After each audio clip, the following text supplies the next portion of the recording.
Ario, j'espère que vous allez bien. Bienvenue sur ma chaîne YouTube. Je suis Marie-Louise Baïkoro, maman et passionnée par tout ce qui touche au développement de la femme, à la maternité et à l'éducation positive des enfants. Cette vidéo est la deuxième d'une série de 3 vidéos que je suis en train de faire sur l'appareil génital de la femme.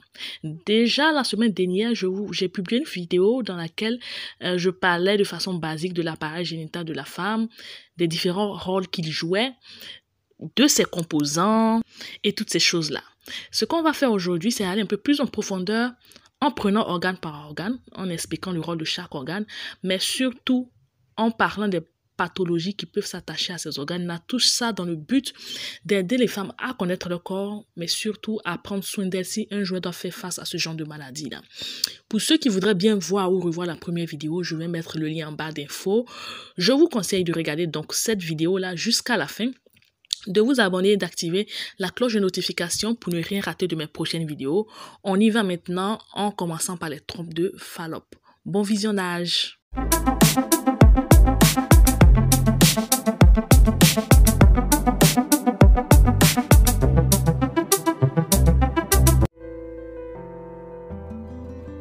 Les trompes de Fallope sont 2 conduits qui s'étendent de l'utérus aux ovaires.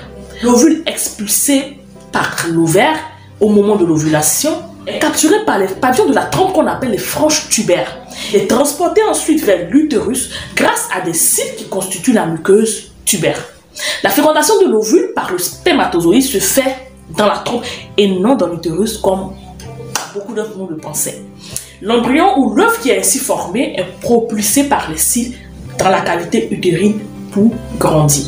Les pathologies liées aux trompes sont, attention, les pathologies, il y en a tellement, je ne peux pas en expliquer de façon plus claire dans la vidéo. Donc ce que je vais faire, lorsque je vais les citer, je vais les mettre là, pour que vous puissiez aller faire des recherches si vous êtes intéressé. Les pathologies qui sont liées aux trompes de Fallope sont la grossesse extra-utérine, l'obstruction tubaire, l'hydrosalpinx, le pyosalpinx, la tuberculose génitale, le polype tubaire, le cancer de la trompe, la stérilité et enfin l'endométriose.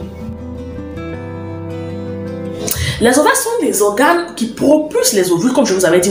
Ils sont également pour fonction de sécréter des hormones sexuelles féminines telles que l'œstrogène et la progestérone, qui interviennent dans le développement des caractères sexuels secondaires, dans le cycle menstruel, dans l'anidation de l'œuf et enfin dans le développement du placenta. Les pathologies qui sont liées aux ovaires sont le kyste de l'ovaire, le cancer de l'ovaire, la novulation, les ovaires micropolycystiques ou les OPK, l'endocrinopathie, l'insuffisance ovarienne ou la ménopause précoce, la stérilité et encore l'endométriose.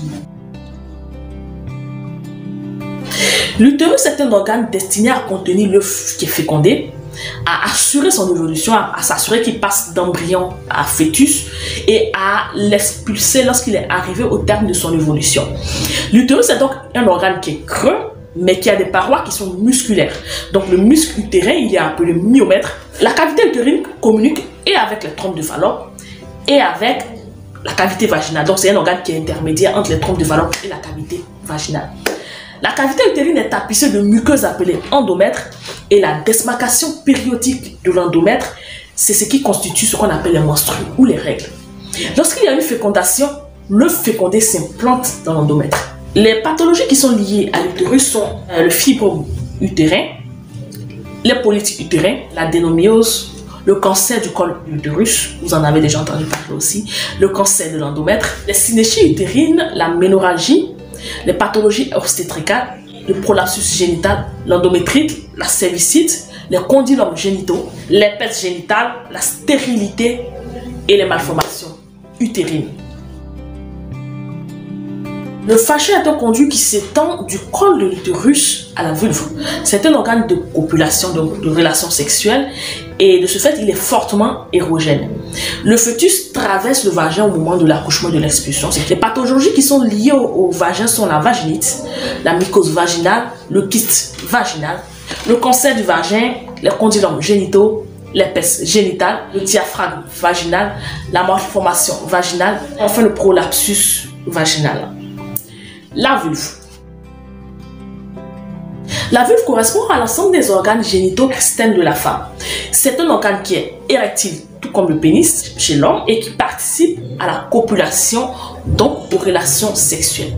Les pathologies qui sont liées à la vulve, je sais que ce sont des pathologies qui sont assez connues, sont la vulvite, les plaies génitales, le cancer de la vulve, les mutilations sexuelles telles que l'excision et l'infibulation, la dyspareunie, le vaginisme, l'hypertrophie des petites lèvres et le vestibulite. Voilà, j'ai essayé d'être le plus concis possible, le plus clair possible. Vous savez, bien que notre appareil génital soit complexe, c'est un appareil qui est extraordinaire, qui est fabuleux et qui aide au maintien de la vie sur Terre. Non, mais est-ce que vous réalisez, la vie se crée en nous. Depuis que j'ai commencé à étudier mon appareil génital, je suis de plus en plus fière d'être une femme. Je ne sais pas comment vous l'expliquer. Ça m'a redonné confiance en moi. On nous a tellement dit que la femme c'était une chose faible et plein de choses comme ça, que quand tu apprends que tu es, tu te dis ouais, je suis fière d'être une femme. Bref, j'espère avoir été à la hauteur de vos attentes et je vous donne rendez-vous pour une prochaine vidéo. Sur ce, que Dieu vous garde. Ciao.